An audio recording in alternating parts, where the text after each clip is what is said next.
ever picked up a book and felt like the story was written just for you? That's the magic of our literature. It speaks to the heart, but behind every best-selling novels lies a world of challenges.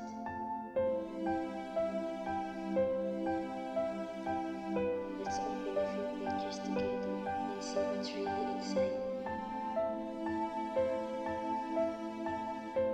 In one story, a young black girl stands up for justice, but her voice is one of the few. Where are the others? When a story, still an independent writer finishes her first book, she believes in her book, but without her famous name, her voice is still drowned. Some are told, change your ending, add more romance, and make it trend. The result?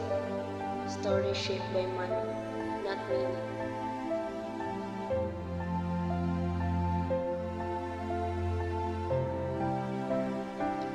Online piracy steals more than just an income. It steals recognition and respect. A writer's works deserves value. But there is hope when readers support new voices, when stories reflect every kind of life, literature grows together. Maybe the most powerful story is the one you haven't written yet. So write, read, share, change the story. Popular literature is powerful. Let's make every voice is heard between the pages and ending.